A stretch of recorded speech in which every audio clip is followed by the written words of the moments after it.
going to be setting up our composition, our still life today. I've chosen these three objects, and the first thing I need to do is decide how I want to arrange them. So try to pick things at slightly different heights, slightly different colours. So I'm going to go for this jug here in the centre. I'm going to have this succulent inside a fox, just there, and then I'm going to have the pin pot just leaning in front. And once you're happy with your composition, you're going to start to sketch out just a rough line drawing of what you can see. So I'm going to start off with the top of the jug here and start to work my way down. My view will be slightly different to yours, as I'm obviously seeing at a slightly different angle, but you'll obviously be creating your own composition today. I want to fill up a reasonable amount of my page, so I want to make sure that I'm not working too small. So as we've spoken about before, one of the key elements of art is observation. So do make sure that you're always looking back at your still life here. Don't assume that you know what it looks like. I'm going to go in reasonably lightly. I'm going to make mine a little bit darker just so that you can see it picked up in the video. But the lighter that you work, the better, because it'll be easier to rub things out and change things if you need to. Going in with this jug shape.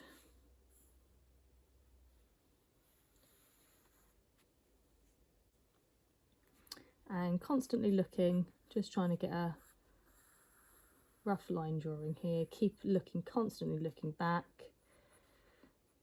and trying to get an idea of the shape. I'll obviously be adding my colour to it with my pastels later. Not too worried about the details too much on light and dark, as I'll add those with my pastels.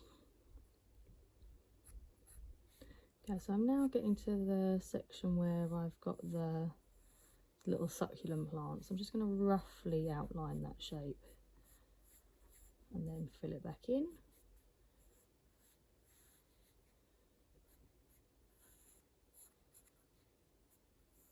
Doing this very lightly, as then I can go back and add some more with my pencil once I'm happy roughly with the shape.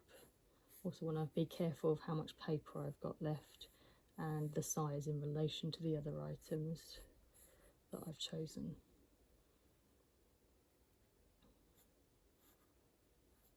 Okay, so I feel like the size of this little fox succulent I'm happy with in relation to the jug that I've got. And I'm now just going to go over that a bit darker. You don't need to go over as dark as I am, it's just so that you can see what my drawing looks like in the video. If I did mine too light, unfortunately it wouldn't pick it up.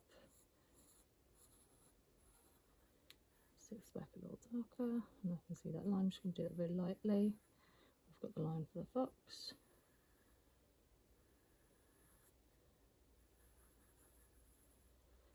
Nose there, and its eyes. And now I'm going to look at these succulent leaves.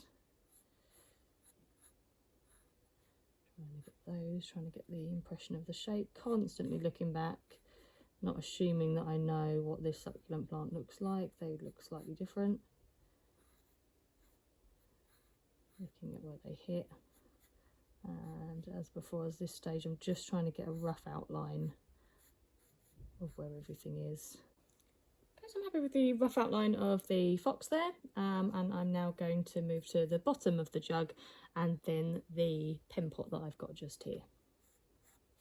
So I'm looking at roughly, now like I said, my angle's slightly different to yours, so I'm just looking at, well, it's the bottom of the jug I can see is meeting it just about here.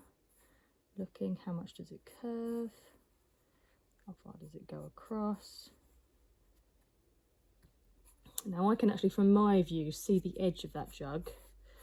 There's a little bit of gap in between where I can see the background to it. I can see it right the way down. I haven't overlapped them exactly. And then I've got the pen pot. So I'm going to start here. It is a triangular sort of prism really. So I'm going to start with this corner here, and that goes sort of straight up for me, and then I can see it going off into the distance. It's almost like a straight line from the angle that I've got. Again, doing it reasonably sketchy. I can always then rub it out if I need to. The lighter the better. And then looking at how that sits across the paper there. And the same angle at the top. Obviously, the simpler the items you pick, the simpler it will be to draw. The more complicated your items, the harder you'll make it. I'm just going to do that line at the back there very faintly, because I have got the pins obviously going in front of it. But I can always sit those over and then rub out that line once I'm happy with it there. So I'm going in with my first pen, this yellow pen.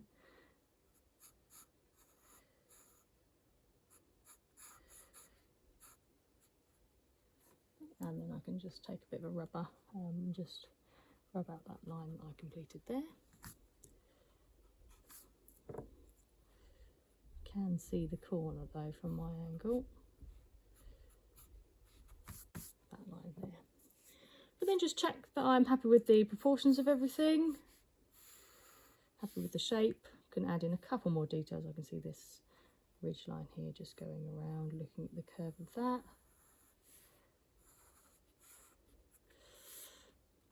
Slight line I can see just there on the edge of the jug as it goes in. And then I've got a few lines, these sort of ridges just going on the jug just down here into the bottom. I'm just going to very lightly sketch those in. I don't know if you'll be able to see that in the video. But just to give me an impression of the different colours that I'm going to need to use. So once I'm happy with it, I just check back over, check back the composition, check that I'm happy with the still life, check that I'm happy with the likeness. The only thing I might change slightly is just the line that I've got here. I feel like I haven't quite got the balance between the white and the orange there. So I'm just going to take that a little bit higher. And then I'm just going to have to move that nose a little bit higher, because actually it's in the upper half of that. Again, not to worry too much about light and dark, as I'm going to add that with my pastels. Important thing now is I need to kind of keep my still life as it is, so it stays in that exact position. So I'm now going to keep it here on this table for when I come to do my pastels.